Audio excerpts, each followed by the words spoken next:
السلام عليكم ورحمة الله وبركاته. بسم الله. هنبدأ النهاردة نحلل الجلسة، نشوف الأرقام ونشوف إيه دلالاتها ونشوف السوق رايح لفين إن شاء الله.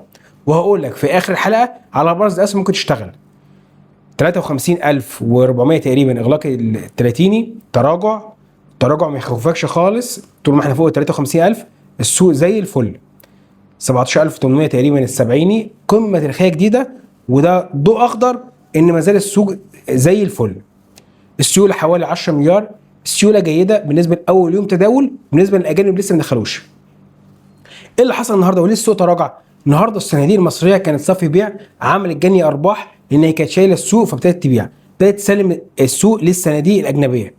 والافراد المصريين النهارده دخلوا صافي شراء، فلازم الصناديق الاجنبيه تضغط افراد مصريين وابتدت تنزل السوق شويه. ده تكتيك في السوق، وده استراتيجي التداول اللي شغال فيه. لازم تفهم ورا ارقام، ما تاخدش ارقام صماء.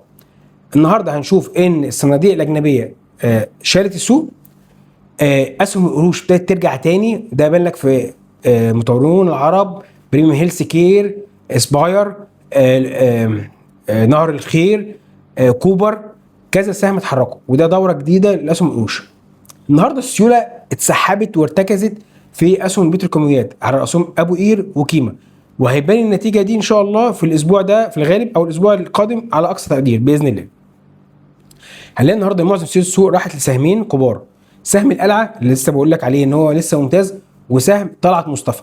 وكمان هنلاحظ ان شركه طلعت مصطفى بتشتري اسهم خزينه في السهم، ودي علامه ايجابيه.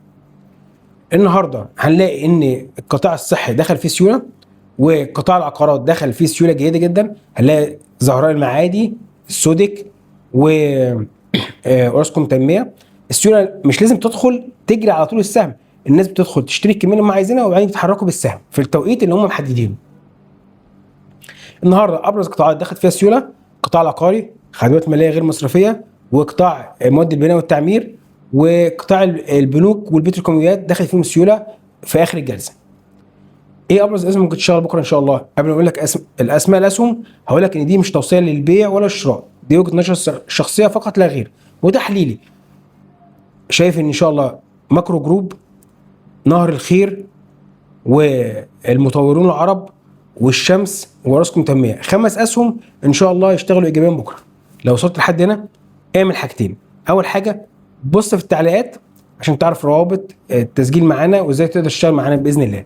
تاني حاجه ودي اهم حاجه عشان تكسب دنيا واخره: صلي على الحبيب، قلبك يطيب، ان شاء الله هتكسب اكيد. السلام عليكم.